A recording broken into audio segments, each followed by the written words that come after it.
तो आचमन करने की विधि, कैसे आचमन करना?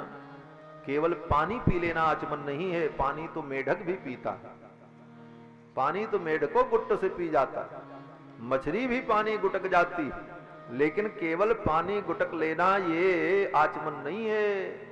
आचमन कैसे करना? बोले खड़े होकर के नहीं करना, घुटने के बल बैठ करके नहीं करना, उकरू बैठ के नहीं करना, पालथी मार करके पवित्र आसन पर बैठ करके आचमन किया जाए। पहली विधि तो ये।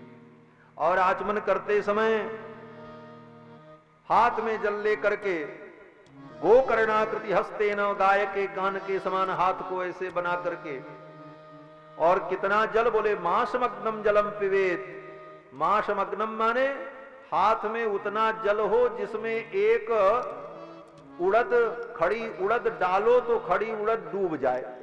मासमग्नम माने हाथ में गदोरी में इतना जल हो कि उस जल में आप एक उड़द का दाना डालो तो वो डब्ब से डूब जाए, दिखाई न पड़े ऊपर, माने पानी के अंदर हो जाए। मासमग्नम, उतना जल पिबेत, उतना पीना चाहिए। लेकिन कैसे पीना चाहिए? बोले अशब्दम, शब्द नहीं होना चाहिए। पीते समय अगर सुर्र किया, चुस्स हुआ, तो आचमन अशुद्ध हो गया। सब विधि है महाराज। मैंने क्या कहा था कि हमारे जीवन की सारी क्रियाएं शास्त्र सम्मत होती हैं, वही धर्म होता है। तो जहां सुर्र हुआ, सुट्ट हुआ, चप्प हुआ, बोले वो आचमन नहीं हुआ। इसी पर एक कथा मुझे याद आ गई कि जब समुद्र मंथन में अमृत प्रकट हुआ तो भगवान मोहिनी अमृत पिलाने के लिए चले, तो देवताओं की अलग पंक्ति बैठी थी, दैत्यों की पंक्ति अलग बैठी। देवताओं को भगवान अमृत पिला रहे थे, उसी समय दैत्यों की पंक्ति से एक दैत्य आया, देवताओं की पंक्ति में बैठ गया, जिसका नाम राहु था। और कहां बैठा? बोले सूर्य और चंद्रमा के बीच में। क्यों? बोले भगवान मुझे पहचान न पावे, मोहिनी मुझे पहचान न पावे। क्योंकि देवता तो तेजस्वी थे, चमक रहे थे, और दैत्य जो थे वो बड़े भयानक थे, तो अलग दिख जाते। अब भाई अमेरिका का आदमी और अफ्रीका के आदमी खड़ा कर दो, दोनों भिन्न दिखाई पड़ेंगे। एक कहां एकदम सफेद और एक देश का आदमी कहां एकदम काला। तो राहु ने सोचा कि देवताओं की पंक्ति में बैठूंगा तो पकड़ा जाऊंगा। तो राहु ने सोचा कि ये सूर्य चंद्रमा दो बड़े तेजस्वी देवता हैं, ये दो बड़े बड़े हाइलोजन लगे हैं, उसी के बीच में मैं भी बैठ जाऊं तो मैं भी चमकता रहूंगा। सूर्य चंद्रमा रूपी दो हाइलोजन के बीच में और राहु नाम का दैत्य आकर के बैठ गया। भगवान तो जान ही गए, भगवान तो अंतर्यामी है, और भगवान जान रहे थे, और भगवान उसको अमृत पिला भी रहे थे। पिला देते, पिला दिया, और भगवान उसको मारते नहीं। लेकिन जब वो अमृत पिया ना, तो आचमन कर रहा था, अमृत से ही आचमन हो रहा था। तो अमृत से आचमन करने के लिए भगवान मोहिनी ने जब उसके हाथ में अमृत दिया तो था राक्षस, उसको आचमन करना क्या मालूम, आचमन की विधि तो उसको मालूम थी नहीं। और आचमन करते समय अमृत को जब मुख में लगाया तो सुट्ट से आवाज भई मरा, सुर्र की आवाज किया। जब सुर्र की आवाज किया तो इधर से चंद्रमा और इधर से सूर्य ने देखा, कहा असुर, ये तो असुर है, क्योंकि ये सुर्र सुर्र कर रहा है। जो सुर्र सुर्र कर रहा है वो असुर है, इसको तो आचमन करना भी नहीं आता। जो ही भगवान से इस प्रकार चंद्रमा और सूर्य ने कहा असुर, तो भगवान ने कहा जब सबई जान गया है तो अब तो मारना पड़ेगा। अगर वो ठीक से आचमन कर लेता तो भगवान तो अमृत उसको पिला ही रहे थे और बात बन जाती। लेकिन अब बात जब आउट हो गई तो भगवान को तो न्याय का पक्ष लेना था। भाई जब तक बात दबी है, चुप्पे चुप्पे काम हो जाए, पीछे से बैकडोर से फाइल निकल जाए तो काम चल जाएगा। लेकिन जब मीडिया में सामने आ गया तो अब तो सरकारी कार्यवाही होगी, प्रक्रिया चलेगी। इसलिए भगवान ने कहा जब हल्ला मच गया कि ये राहु है, दैत्य है, देवताओं की पंक्ति में बैठ गया, तो अब तो इसे मारना ही पड़ेगा, क्योंकि अब तो हल्ला मच गया, लोग जान गए। फिर तो भगवान ने अपने सुदर्शन चक्र के द्वारा राहु के मस्तक का शिरच्छेद कर दिया। कहने का तात्पर्य यह है कि महाराज आचमन करने की भी एक निश्चित विधि होगी। कैसे आचमन करना चाहिए? अशब्दम, शब्द न हो, और इतना पानी पियो कि वो पानी तुम्हारे गले को भिगोते हुए हृदय तक पहुंच जाए। कितने लोग आचमन करते हैं ऐसे लिए ओंठ में ऐसे सटाते हैं, ऐसे देखिए ना कब अपने जान सोचा था कि हम बहुत बढ़िया आचमन करते हैं, हमें कुल मालूम है, ऐसे लेके ऐसे करेंगे ऐसे गिरा देंगे। गिराए क्यों भैया? आचमन करने के लिए मिला था, वो तुम्हारे हृदय को शीतल करे, और तुम लेकर के ओंठ में सटा करके इधर फेंक रहे हो। कितने पंडित लोग ऐसे बता देते हैं, इसीलिए लोग करते हैं। लोग क्या जाने, पंडित जो कहेंगे वही ना जानेंगे। हमने देखा महाराज, कहीं किसी के ब्याह में हम गए थे और द्वारचार हो रहा था। उस द्वारचार में जब दुल्हा को आचमन कराना हुआ, पंडित ने कहा जल लो, ऐसे ओंठ में सटा के फेंक देवे हाथ। तो अब बेचारा क्या जाने, वो तो कोनो वेद तो पढ़ा नहीं है।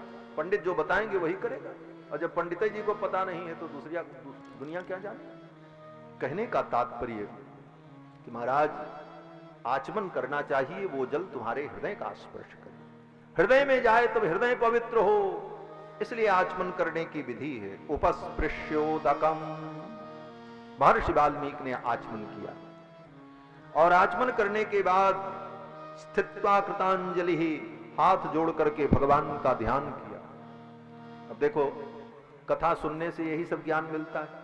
अब जितने लोग सुने, इनको आचमन करने की विधि तो समझ में आ गई ना।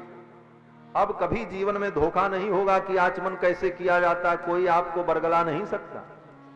जितनी विधि है, कैसे करना, कितना पानी पीना, और आचमन करने के बाद फिर हाथ को शुद्ध करना। आचमन करने के बाद एक काम और नहीं करना चाहिए, वो भी बता देते हैं। आचमन करने के बाद लोग क्या करते हैं, बोले ऐसे ही पोत लेते हैं मुड़िया में।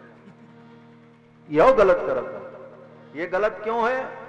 बोले जब आपने आचमन किया तो आपका हाथ जूठा हुआ, अब जूठा करने के बाद उसको खोपड़ी में पोत के खोपड़ियों जूठा करा, ये ना भैया।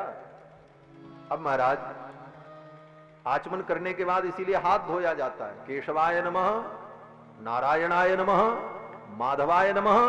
3 बार आचमन करने के बाद तब चौथी बार जब हाथ में पानी दिया जाता है तो कहा जाता है गोविंदाय नमः, अब हाथ धो लो, शुद्ध कर लो। और पता लगा एक बार आचमन किए तो सिर जुठारे, फिर दोबारा जूठ किए, तिबारा जूठ किए, तो तुम्हारे हथवे धोए कौन फायदा भैया? भाई सिरवा तो जूठा ही है, पूरा शरीर तुमने जूठा कर लिया। तो इन चीजों को समझ करके इस प्रकार जब आचमन करते हैं तो हम पवित्र हो जाते हैं। देवता के कार्य को करने के लिए, पूजनाधिकारियों को करने के लिए हम योग्य हो जाते हैं। तो बंधुओं, महर्षि वाल्मीकि ने आचमन किया। आचमन करने के बाद कुश के आसन पर विराजमान हुए। प्राचीनाग्रेषु दर्भेषु, प्राचीनाग्रेषु दर्भेषु, कुश का जो आसन था उस आसन को बिछाया और उस पर बैठे। कैसा आसन था? बोले कुश का जब भी आसन बिछावे तो सावधानी से बिछाना चाहिए। कंबल का आसन हो तो चाहे जैसे आप बिछा के बैठ जाओ,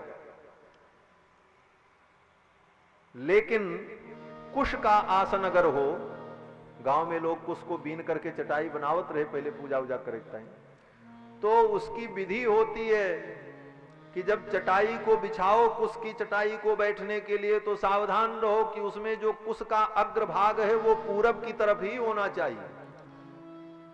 प्राचीनाग्रेषु दर्भेषु, उसका अग्रभाग जो है पूरब की ओर हो। वो कुश की चटाई बीनते हैं तो जड़ वाला हिस्सा एक तरफ रहता, पुलुई को फिर लपेट के ऐसे ऐसे बांध देते हैं, तो वो हिस्सा पूरब की तरफ होना चाहिए। ये नहीं कि वो पीछे हो गया तो आप बैठ गए तो बोले आसन अशुद्ध है तुम्हारा।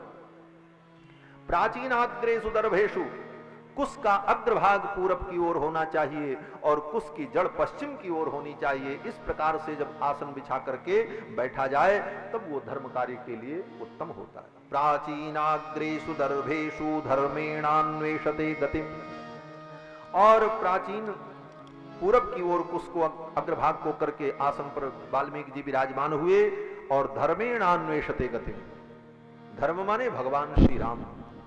भगवान श्री राम का हृदय में ध्यान करके चिंतन करने लगे, हे प्रभु मैं कैसे इस रचना को रच पाऊंगा, आप ही मेरे हृदय में बैठ करके इस रचना को पूर्ण कराओ।